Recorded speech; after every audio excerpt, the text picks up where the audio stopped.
Welcome back. You're watching Nation Tonight. Now, the deadlock over Asia Cup is finally broken. India won't travel to Pakistan, but the tournament will take place from August 31st to September 17th. The tournament will be held in a hybrid model where Pakistan will host 4 matches, while the remaining 9 matches will take place in Sri Lanka. The 2023 edition will feature 2 groups, with 2 teams from each group qualifying for the Super 4 stage. The top 2 teams from the Super 4 stage will then face off in the final. Now, the hybrid solution will end one of the most significant impasse in international cricket after India refused to travel to Pakistan, while the latter threatened to boycott the 50-over World Cup to be held in India in October and November. Sri Lanka are the defending champions, although the 2022 event was played in the 20-over format. My colleague Karishma joins me on the broadcast over the phone lines. Karishma, good evening.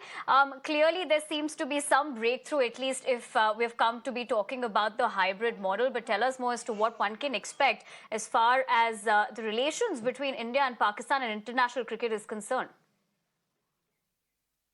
Well, it's absolutely, Nivedhana. This is a step in the right direction because BCCI and ACC wanted to ensure that the ODI World Cup in India later this year goes without any problems, goes hiccup-free. And Najam Sethi time and again was threatening India that the Pakistan government would ask PCB to pull out of the World Cup if the Asia Cup were not to happen in the hybrid model. Now, BCCI and ACC, of course, after discussions with all the member boards, decided that hybrid model was acceptable. 4 matches will be played in Pakistan. 9 matches will be played in Sri Lanka, including the final. So now this means that Pakistan will come to India, will play the World Cup wherever they are asked to, without any hesitation with regard to any venue. So this is going to be, of course, a big, big win for all the cricket fans as well.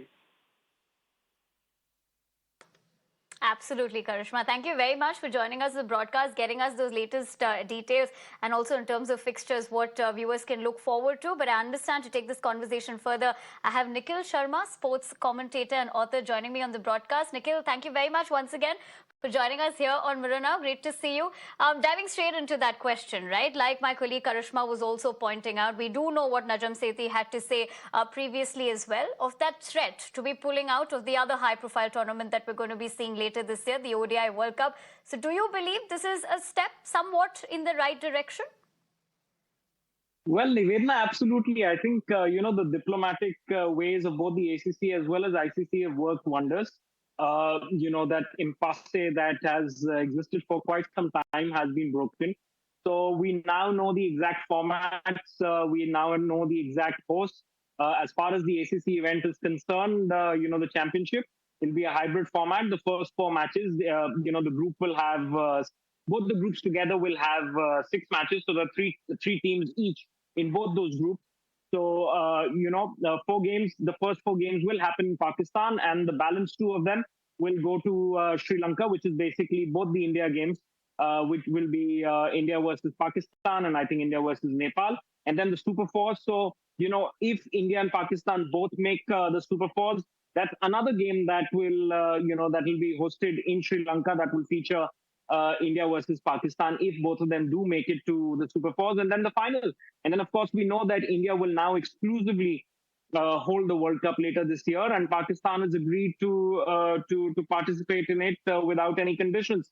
So all in all, I think that the diplomacy has worked as far as both those organizations are concerned, and we are back on track as far as both those tournaments are concerned. Nivedhana?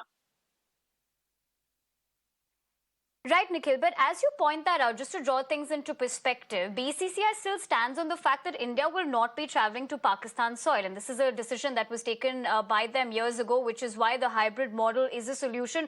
Do you think this is what we're going to see in terms of any high-profile event that goes ahead for India and Pakistan?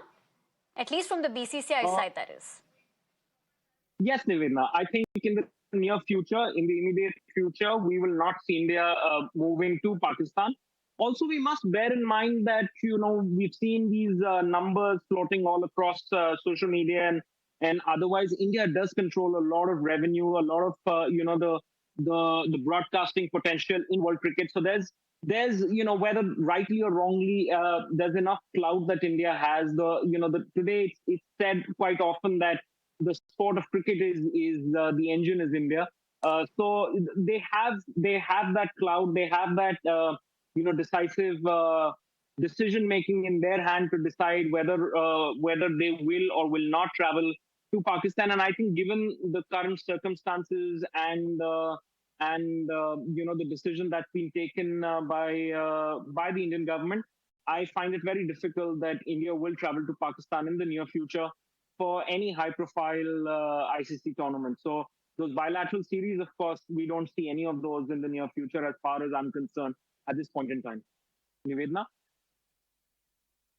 Right, Nikhil. In fact, that's an interesting point that you put across, because a couple of months ago when this debate did start, we do know what Ramesh Raja had to say in terms of India, going ahead and providing that much of revenue to the ICC as well. It had mixed reactions, of course, but one can't ignore that. I mean, India as a team does contribute largely to the International Cricket Council as well.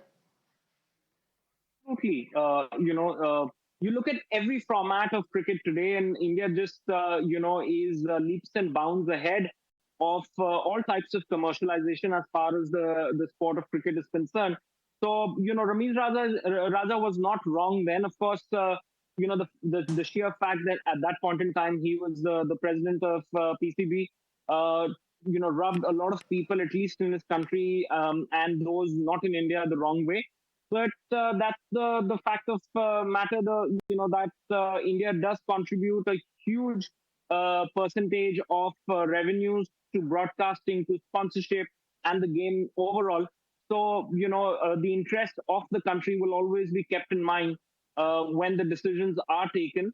Though bear in mind, as far as ACC is concerned, I think the sponsors as well as the broadcasters very clearly stated to the ACC that in no circumstances would they not want Pakistan to be not participating, because I think the number is about 50% of those revenues that were promised would have been curtailed, given the fact that there is a huge likelihood of at least two India-Pakistan games, and that means a lot for all the broadcasters that are beaming the game all across the world. So yes, India, is the absolute top as far as the commercialization is concerned and the interest in the game is concerned. It's just, the sport is a religion with us. Absolutely, and sport at the end of the day is also a business. So probably with all the discussion now, we've found a midway through this. And of course, everyone's going to be looking forward to both those high-profile events. But for the moment, Nikhil, we leave it to that. Thank you very much once again for joining us here on Nation Tonight on Mirror. Now, let's